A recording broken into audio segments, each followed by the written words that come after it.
sont montrés fait paraître ton jour à la page 883.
Nous sommes réunis ce matin au nom du Père et du Fils et du Saint-Esprit. Que la grâce de Jésus notre Sauveur, l'amour de Dieu le Père et la communion de l'Esprit Saint soient toujours avec vous.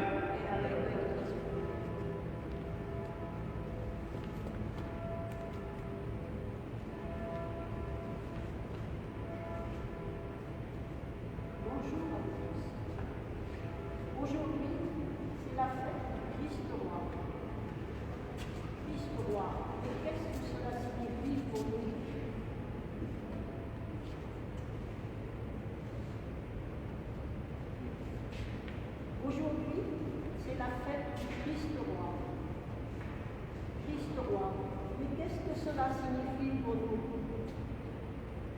Écoutons-nous attentivement les lectures. Écoutons attentivement les lectures. Et laissons-les nous montrer comment Jésus est celui qui est envoyé par Dieu pour nous conduire, comme il a conduit de Laron dans son royaume.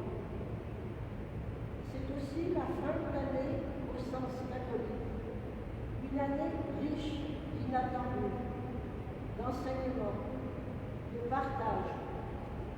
Une année sous le signe de la mort d'un monde pour que ressuscite un monde nouveau.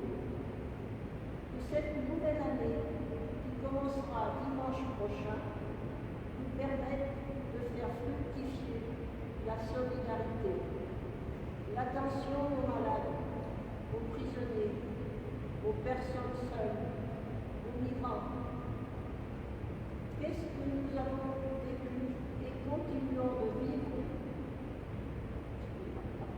Que ce que nous avons vécu et continuons de vivre nous montre un chemin pour aller à la rencontre de nos frères les plus fragiles. Bonjour à chacune et chacun d'entre vous et bonjour particulièrement à ceux qui nous rejoignent par les moyens sociaux, que ce soit par cette vidéo sur Facebook ou par YouTube. Solennité du Christ Roi et dernier dimanche de l'année. En effet, tant de bilan, après cette année si mouvementée, écoulée, mais aussi tant sans doute des bonnes résolutions pour la nouvelle année qui commence dimanche prochain. Tant peut-être aussi de nous poser, au sens de faire une pause. Et face à cette solennité du Christ Roi de l'univers, peut-être nous poser la question: en quel Dieu est-ce que je crois?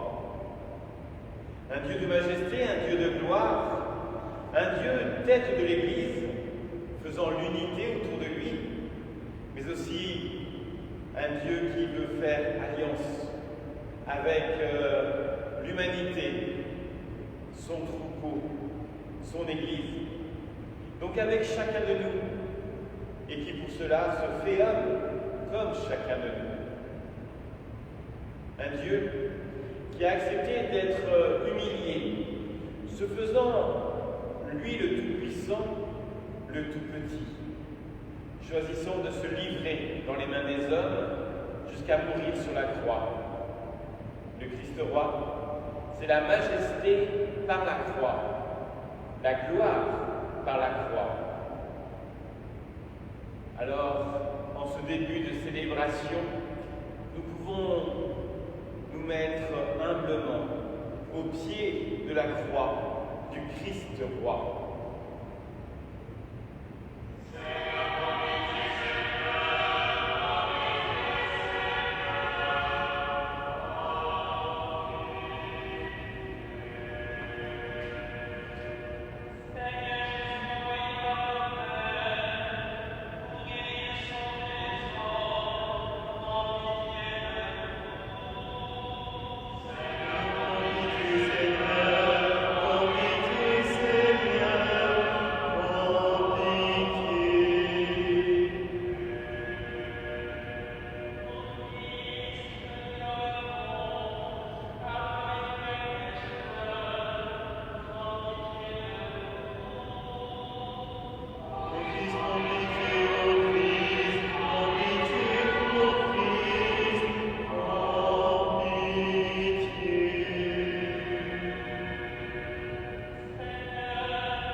Et que Dieu Tout-Puissant nous fasse miséricorde, qui nous pardonne notre péché et nous conduit sur le chemin de la vie éternelle.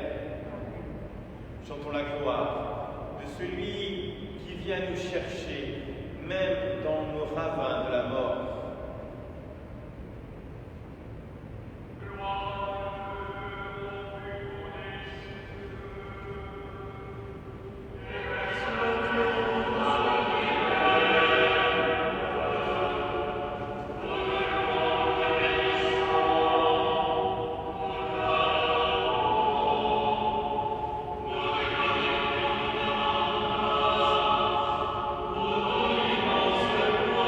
Oh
toi, louange et gloire, Dieu très haut, Dieu très saint.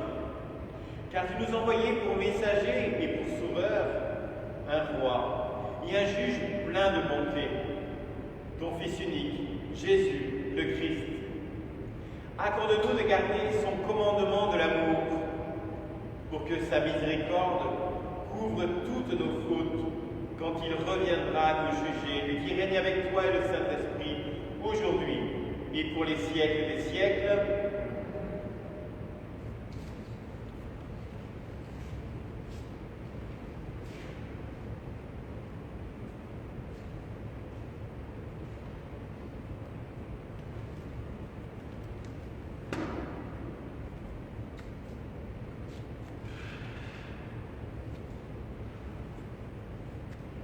Lecture du livre du prophète Ézéchiel. Ainsi parle le Seigneur Dieu. Voici que moi-même, je m'occuperai de mes brebis et je veillerai sur elles. Comme un berger veille sur les brebis de son troupeau quand elles sont dispersées, ainsi je veillerai sur mes brebis. Et j'irai les délivrer dans tous les endroits où elles ont été dispersées un jour de nuages et de sombres nuées. C'est moi qui ferai paître mon troupeau et c'est moi qui le ferai reposer. Oracle du Seigneur Dieu.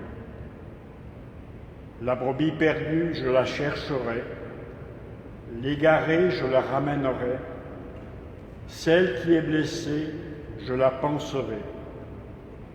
Celle qui est malade, je lui rendrai des forces, et celle qui est grasse et vigoureuse, je la garderai, je la ferai paître selon le droit.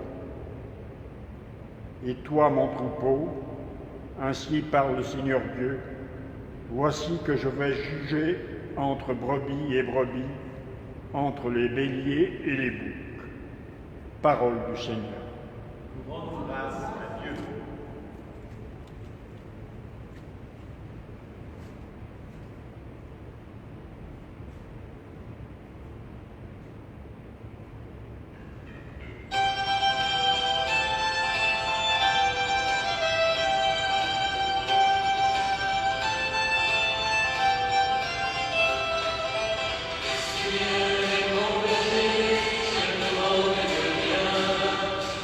Thank you.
Lecture de la première lettre de saint Paul apôtre aux Corinthiens. Frères, le Christ est ressuscité d'entre les morts, lui, premier ressuscité parmi ceux qui se sont endormis, car la mort étant venue par un homme, c'est par un homme aussi que vient la résurrection des morts. En effet, de même que tous les hommes meurent en Adam, de même c'est dans le Christ que tous recevront la vie, mais chacun à son rang. En premier, le Christ, et ensuite, lors du retour du Christ, ceux qui lui appartiennent. Alors tout sera achevé, quand le Christ remettra le pouvoir royal à Dieu son Père, après avoir anéanti par les êtres célestes toute principauté, toute souveraineté et puissance. Car c'est lui qui doit régner jusqu'au jour où Dieu aura mis sous ses pieds tous ses ennemis. Et le dernier ennemi qui sera anéanti, c'est la mort. Et quand tout sera mis sous le pouvoir du Fils, lui-même se mettra alors sous le pouvoir du Père, qui lui aura tout soumis. Et ainsi, Dieu sera tout en tous. Parole du Seigneur. Rendre grâce à Dieu.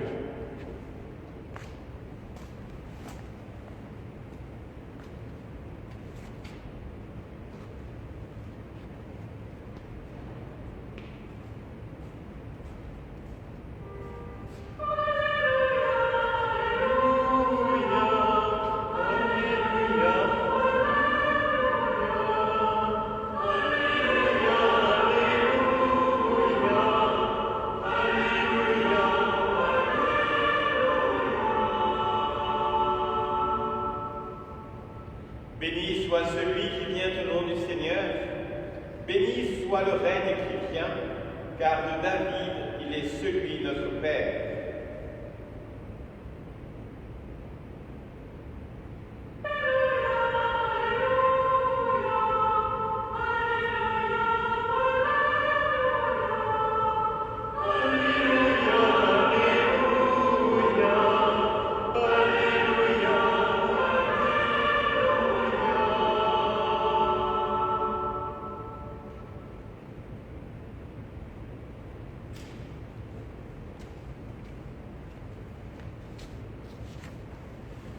Le Seigneur soit avec vous. Bonne nouvelle de Jésus le Christ selon saint Matthieu au chapitre 25. En ce temps-là, Jésus disait à ses disciples, « Quand le Fils de l'homme viendra dans sa gloire et tous les anges avec lui, alors il siégera sur son trône de gloire, toutes les nations seront rassemblées devant lui. Il séparera les hommes les uns des autres, comme le berger sépare les brebis des boucs. Il placera les brebis à sa droite et les boucs à sa gauche.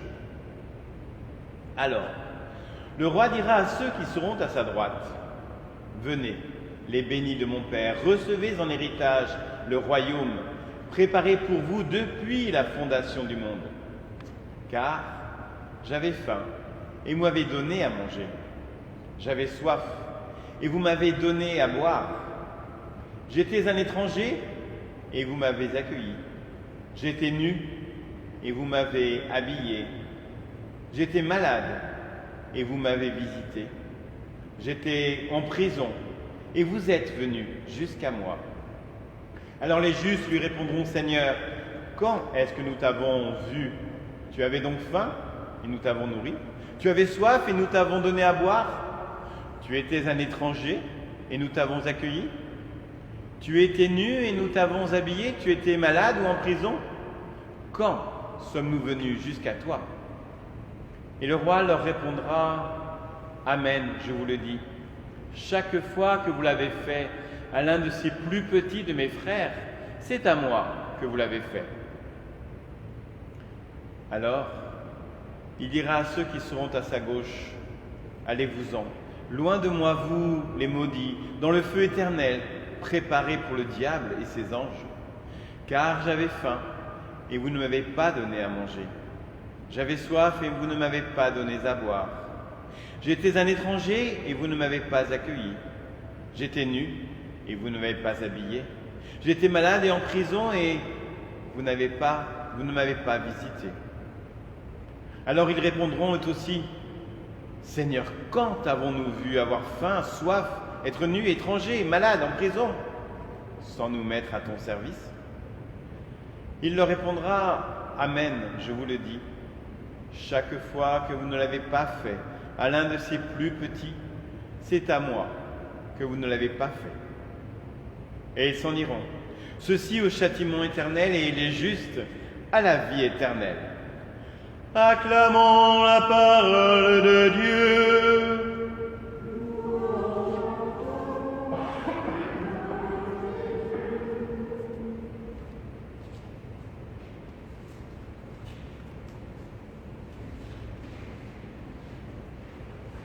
Comme la semaine dernière, pour suivre des bons conseils, je vais prêcher depuis l'autel pour que l'on me voie. Il paraît que je suis plus compréhensible. Alors, un rapide petit mot sur notre évangile qui est si connu, mais qui pourrait peut-être être mal interprété. Parce que je crois qu'il ne faut pas confondre l'Église avec une ONG, avec une œuvre caritative. L'Église, c'est d'abord le royaume de Dieu, pour annoncer son nom. Et donc je crois qu'il est important que, en effet, de savoir visiter, donner à manger, à boire, accueillir, mais de ne pas le faire en notre nom personnel, mais de savoir dire que ce n'est pas nous qui sommes là, qui donnons à manger, mais que c'est Dieu qui nous envoie, que c'est par Dieu et pour Dieu que nous sommes auprès de nos frères. Ceci étant dit, je voudrais maintenant tenter une petite comparaison entre notre première lecture, notre psaume, et notre situation actuelle. Alors allons-y. Imaginez un troupeau de brebis en transhumance qui traverse Saint-Martin-la-Sûreté. Et, comme ça arrive parfois, une épaisse nappe de brouillard qui s'abat d'un coup. Et si le berger n'est pas attentif, ce qui était un troupeau n'en sera bientôt plus un. Les brebis mal guidées vont se perdre l'une après l'autre. Elles seront bientôt toutes dispersées dans les rues et chemins, et peut-être même à travers tout le canton.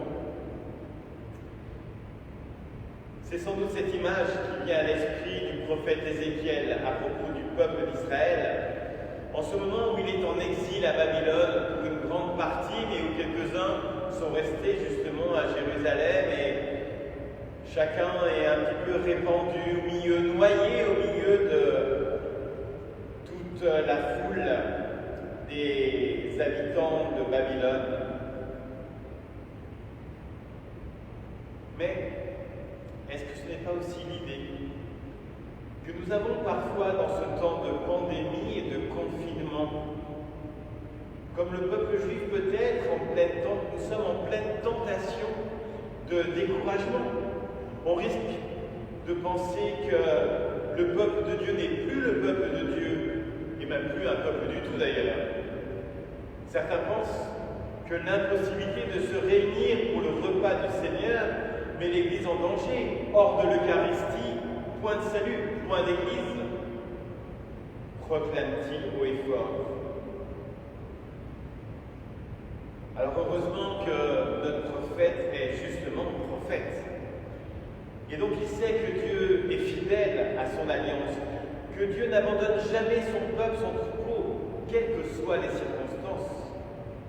C'est moi qui ferai paître mon troupeau, quel que soit le lieu où il se trouve, quelles que soient les circonstances.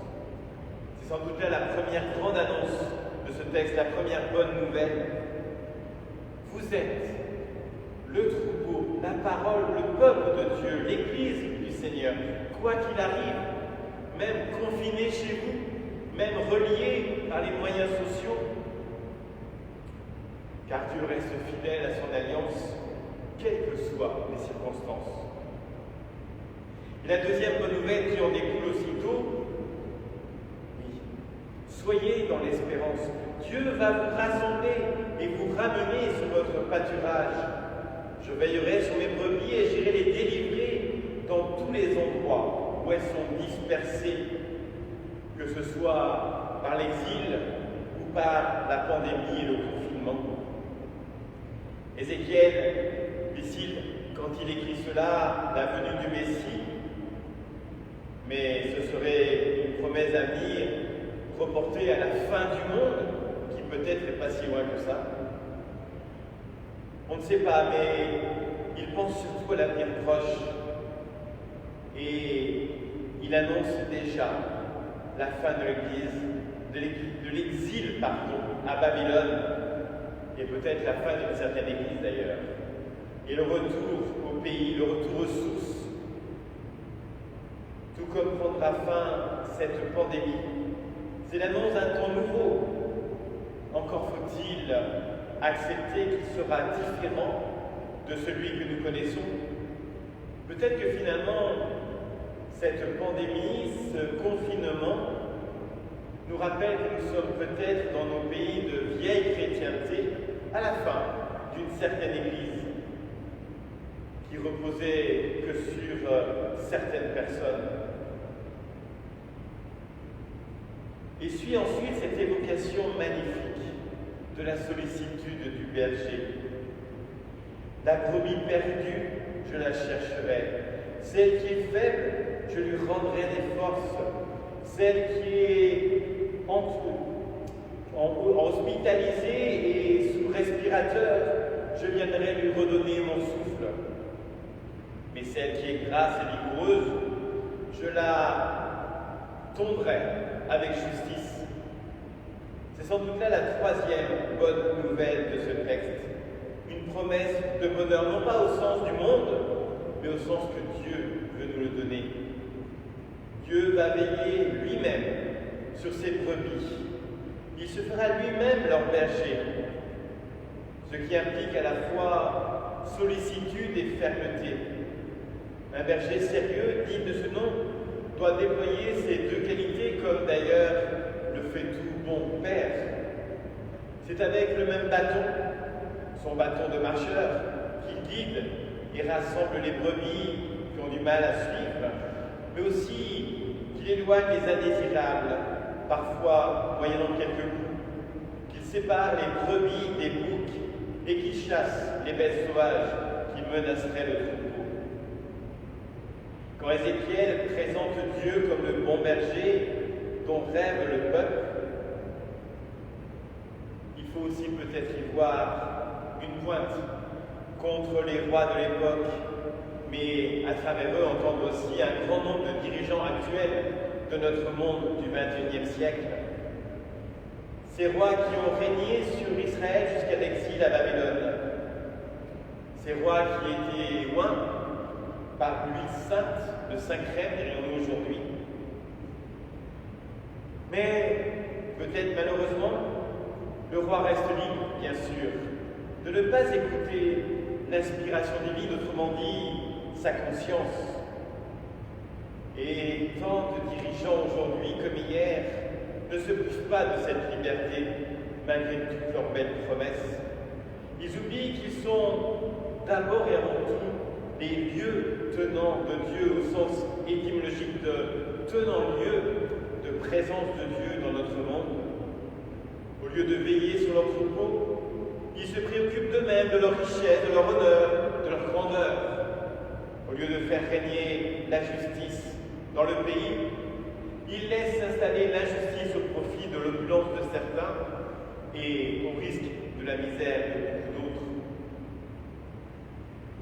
Mais quand le prophète parle de brebis dispersées, il vise aussi toutes les infidélités du peuple, de chacun de nous, à l'Alliance, toutes les idolâtries, tous les cultes qui se sont instaurés partout dans le pays.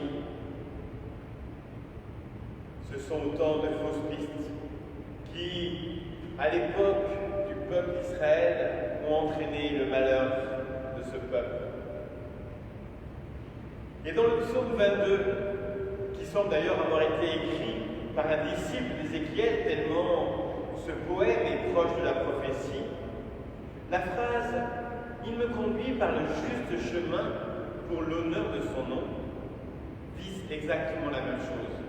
En langage biblique, le chemin signifie toujours la vie dans l'alliance avec le Dieu unique, c'est-à-dire l'abandon résolu de toute idolâtrie. Or, l'histoire montre que ce n'est jamais gagné et qu'à toute époque, l'idolâtrie a été le combat incessant de tous les prophètes. Et reconnaissons humblement qu'ils auraient beaucoup à faire aujourd'hui. L'idole, ce n'est pas seulement une statue de bois ou de plâtre, c'est tout ce qui risque d'accaparer nos pensées au point d'entamer notre liberté.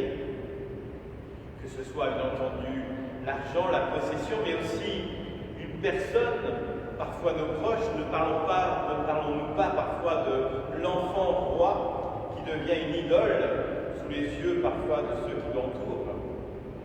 Mais c'est aussi parfois le bien convoité ou telle idée que l'on se fait. Dieu veut nous en délivrer, non pas pour faire de nous ses esclaves, mais pour faire de nous des hommes libres. C'est cela, l'honneur de son nom, dont il est question dans ce psaume. Le Dieu libérateur veut l'homme libre, pour libérer définitivement l'humanité de toutes ces fausses pistes. Dieu a envoyé son Fils. Et désormais, nous chrétiens, nous avons en tête la phrase de Jésus dans l'évangile de Jean, « Je suis le bon pasteur, je donne ma vie pour mes brebis. » Il donne sa vie, au sens le plus fort du terme, si bien que nous pouvons chanter à notre tour, « Toi, Seigneur, tu es mon berger, tu es avec moi, ta croix. » Entendons par là ton bâton, ta parole me guide et me rassure. Peut-être est-il bon de se rappeler que ce psaume 22, au début de l'Église, celle que nous sommes appelés peut-être à retrouver, était naturellement le psaume spécial de la liturgie du baptême. Les baptisés, au sens pluriel, puisqu'il y avait toujours plusieurs baptêmes dans une même célébration, et ils étaient célébrés vraiment communautairement, et il s'agissait toujours de jeunes adultes ou de plus anciens. Émergeant de la cuve baptismale, partait en procession vers le lieu de la confirmation et de l'Eucharistie. Et ainsi, nous pouvons entendre cette évocation des eaux tranquilles vivifiantes, les eaux du baptême, de la table et de la coupe dans le psaume, qui signifie l'Eucharistie, et enfin, du parfum débordant sur la tête, autrement dit, la confirmation. Il me mène vers les eaux tranquilles et me fait revivre. Tu prépares la table pour moi, ma coupe est débordante, tu répands le parfum sur ma tête. Ainsi est-il en un même psaume résumé toute l'initiation chrétienne qui fait de nous de véritables filles et fils de Dieu. Alors pour clore, rappelons-nous, en ces temps troublés, que depuis notre baptême, grâce et bonheur accompagnent le baptisé, y compris dans les rabats de la mort, puisque, comme le Christ nous l'a promis, il est avec nous tous les jours jusqu'à la fin du monde. Amen. Et je vais maintenant, en cette fin d'année, refermer l'évangile de Marc. Et nous ouvrirons l'année prochaine, autrement dit dimanche prochain. Donc je vais refermer l'évangile de Matthieu, et j'ouvrirai dimanche prochain pour la nouvelle année l'évangile de Marc.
nous pouvons nous lever pour proclamer notre confiance, notre espérance en ce Dieu, notre bon berger et notre Père. Je crois en Dieu le Père Tout-Puissant, Créateur du ciel et de la terre, et en Jésus-Christ, son Fils unique, notre Sauveur, qui a été conçu du Saint-Esprit, est né de la Vierge Marie, a souffert sous Ponce Pilate, a été crucifié, est mort, a été enseveli, est descendu aux enfers. Le troisième jour est ressuscité des morts, est monté aux cieux, est assis à la droite de Dieu, le Père puissant, Créateur de tout. Et il viendra dans la gloire pour juger les vivants et les morts. Je crois en l'Esprit Saint, à la Sainte Église catholique, à la communion des saints, à la rémission des péchés, à la résurrection de la chair, à la vie éternelle. Dieu est notre bon berger, mais nous sommes appelés à être nous-mêmes des bergers pour nos frères en souffrance, en détresse. Portons-les devant Dieu dans notre prière.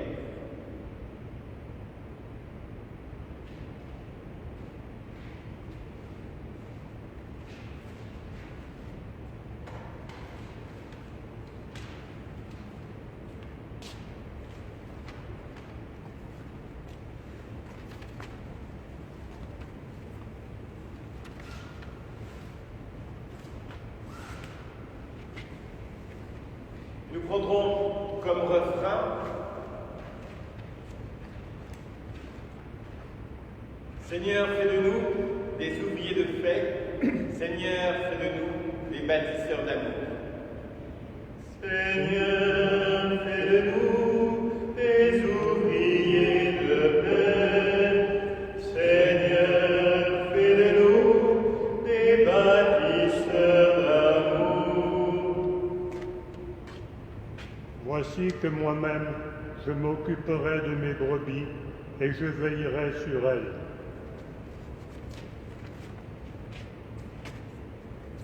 Pour que l'Église, le pape, les évêques, les prêtres, les diacres et tous ceux qui ont une charge ecclésiale restent dans la confiance en l'annonce de Dieu pour tous les hommes. Seigneur, nous te prions. Seigneur, fais de nous des ouvriers de paix. Seigneur, fais de nous des bâtisseurs d'amour. Si je traverse les ravins de la mort, je ne crains aucun mal.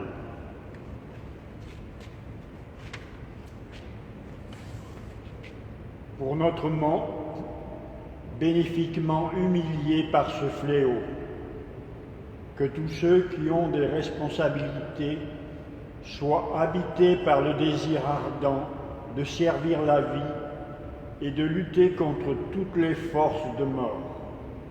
Seigneur, nous te prions.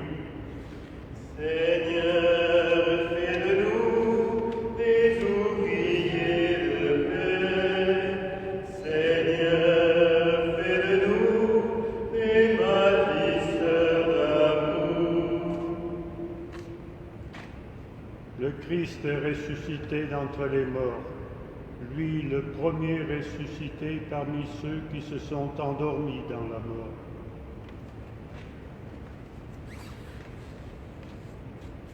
Pour que chacun de nous ait le courage de témoigner de la résurrection du Christ. Promesse pour tous les hommes. Seigneur, nous te prions. Seigneur, fais de nous des ouvriers de paix. Seigneur, fais de nous des bâtisseurs d'amour.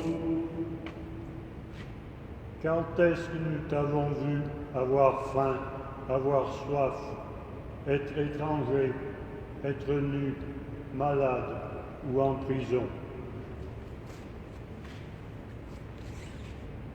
Pour notre communauté paroissiale, pour que tu l'éclaires, Seigneur, pour porter le secours de ta présence à tous nos frères en détresse, quelle que soit cette détresse. Seigneur, nous te prions. Seigneur, fais de nous des ouvriers de paix. Seigneur, fais de nous des bâtisseurs d'amour.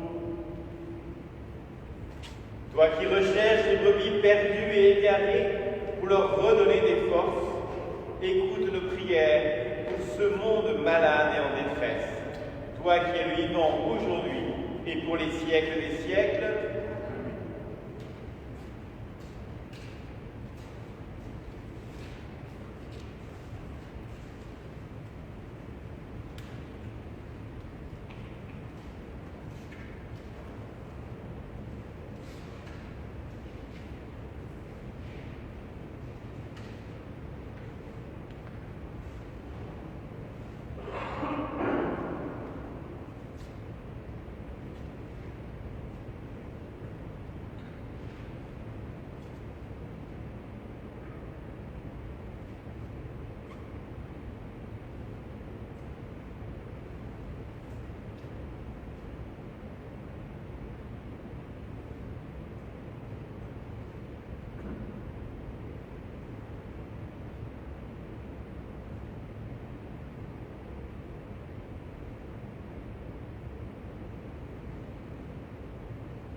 Comme cette eau soumet le pain, sacrement de l'alliance nouvelle, tu renies la divinité de celui qui par amour a pris notre humanité.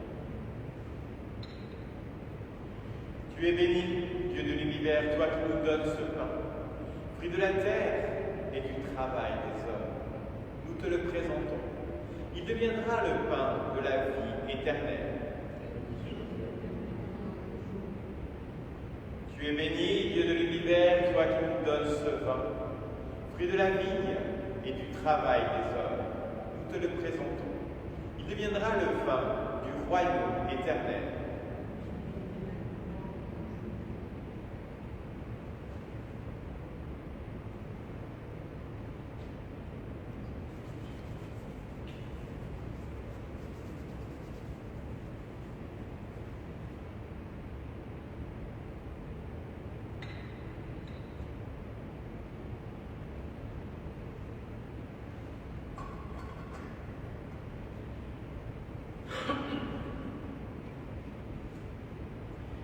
Prions ensemble au moment d'offrir le sacrifice de toute l'Église.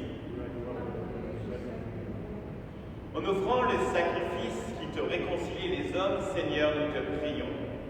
Que ton Fils lui-même accorde à tous tes frères les biens de l'unité et de la paix, et qui règne avec toi et le Saint-Esprit aujourd'hui et pour les siècles des siècles.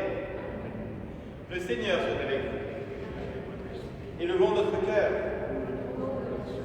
Rendons grâce au Seigneur notre Dieu. Vraiment, il est juste et bon de te rendre gloire, de t'offrir notre action de grâce, toujours et en tout lieu. À toi, Père très saint, Dieu éternel et tout-puissant. Tu as consacré prêtre éternel et roi de l'univers, ton Fils unique, Jésus le Christ, notre Sauveur, afin qu'il s'offre lui-même sur l'autel de la croix en victime pure et pacifique, pour accomplir les mystères de notre rédemption. Et qu'après avoir soumis à son pouvoir toutes les créatures, il mette aux mains de ta souveraine puissance un règne sans limite et sans fin. Règne de vie et de vérité, règne de grâce et de sainteté, règne de justice, d'amour et de paix. C'est pourquoi, avec les anges et tous les saints, nous proclamons ta gloire en chantant.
c'est toi qui donnes la vie, c'est toi qui sanctifies toutes choses par ton Fils Jésus-Christ, notre Sauveur, avec la puissance de l'Esprit Saint, et tu ne cesses de rassembler ton peuple, afin qu'il te présente partout dans le monde une offrande pure. C'est pourquoi nous voici rassemblés devant toi et dans la communion de toute l'Église, en ce premier jour de la semaine et dernier dimanche de l'année. Nous célébrons le jour où le Christ est ressuscité d'entre les morts. Par lui que tu as élevé à ta droite, Dieu Tout-Puissant, nous te supplions de consacrer toi-même les offrandes que nous apportons. Sanctifie-les par ton Esprit, pour qu'elles deviennent le corps et le sang de Jésus le Christ, notre Sauveur, qui nous a dit de célébrer ce mystère. La nuit même où il fut livré, il prit le pain. En te rendant grâce, il le bénit, le rompit, et le donna à ses disciples en disant « Prenez et mangez-en tous. Ceci est mon corps, livré pour vous. »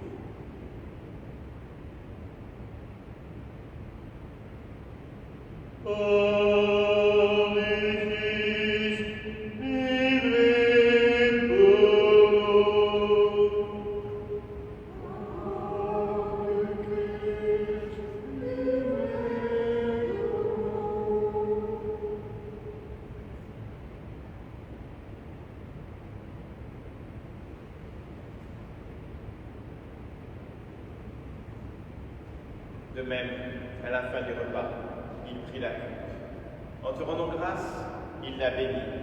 Il la donna à ses disciples en disant « Prenez et buvez-en tous, car ceci est la coupe de mon sang, le sang de l'alliance nouvelle et éternelle, qui sera versé pour vous et pour la multitude, en rémission des péchés.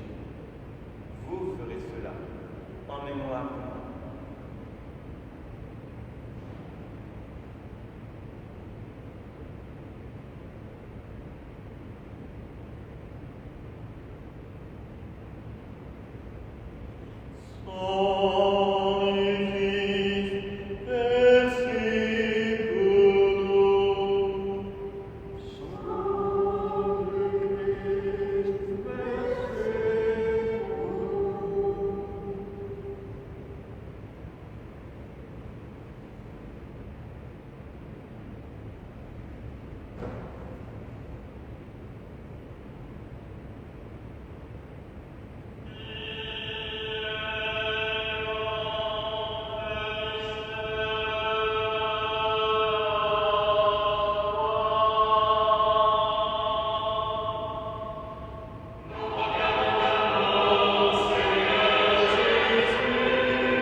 En faisant mémoire de ton Fils, de sa passion qui nous sauve, de sa glorieuse résurrection et de son ascension dans le ciel, alors que nous attendons son dernier avènement, nous présentons cette offrande vivante et sainte pour te rendre grâce. Regarde, Seigneur, le sacrifice de ton Église, et daigne y reconnaître celui de ton Fils qui nous a rétablis dans ton alliance. Nous serons nourris de son corps et de son sang et remplis de l'Esprit Saint. Accorde-nous d'être un seul corps et un seul esprit dans le Christ. Que l'Esprit Saint fasse de nous une éternelle offrande à ta gloire pour que nous obtenions un jour les biens du monde à venir auprès de la Vierge Marie, de Saint Joseph son époux, avec les apôtres, les martyrs, Saint Jean Bosco, Saint Irénée et tous les saints qui ne cessent d'intercéder pour nous. Et maintenant, nous te supplions, Père, par le sacrifice qui nous réconcilie avec toi, étends au monde entier le salut et la paix. Affermis la foi et la charité de ton Église au long de son chemin sur cette terre. Veille sur ton serviteur le pape François, nos évêques actuels et futurs, l'ensemble des évêques, les prêtres, les diacres et tout le peuple des rachetés. Écoute les prières de ta famille assemblée devant toi, et ramène à toi, Père très aimant, tous tes enfants dispersés, et te confions tout particulièrement ceux que nous connaissons et qui sont dans l'épreuve, dans la détresse. Et pour nos frères défunts, pour les hommes qui ont quitté ce monde et dont tu connais la droiture, nous te prions.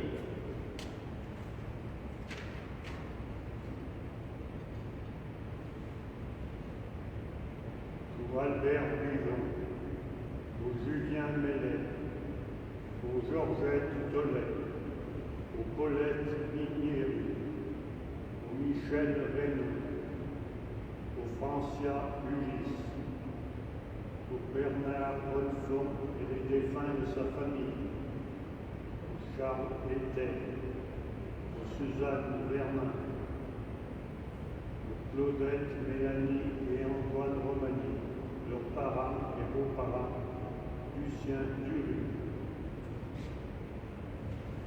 Reçois-les dans ton royaume, où nous espérons être comblés de ta gloire tous ensemble et pour l'éternité, par le Christ notre Sauveur, qui donne au monde toute grâce et tout bien.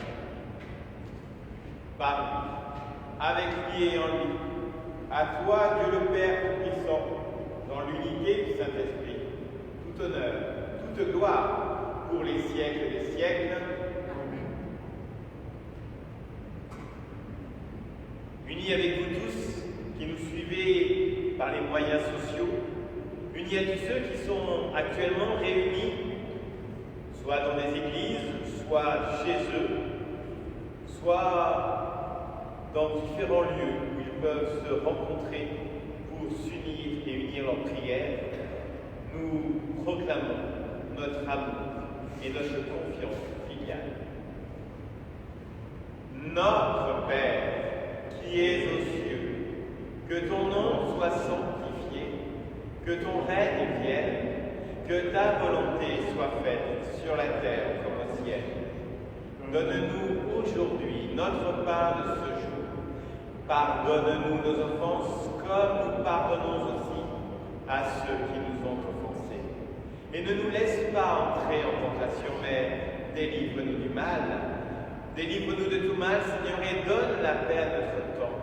Par ta miséricorde, libère-nous du péché. Rassure-nous devant les épreuves. En cette vie, nous espérons le bonheur que tu promets et l'avènement de Jésus le Christ, notre Sauveur, car c'est à toi qu'appartiennent le règne, la puissance et la gloire pour les siècles des siècles. Seigneur Jésus-Christ, tu as dit à tes apôtres, je vous laisse la paix, je vous donne ma paix. Ne regarde pas notre péché, mais la foi de ton Église. Et pour que ta volonté s'accomplisse, donne-lui toujours cette paix et conduis-la vers l'unité parfaite. Toi qui règnes aujourd'hui et pour les siècles des siècles, que la paix du Seigneur soit toujours avec vous.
Heureux sommes-nous d'être invités au festin des noces de l'agneau.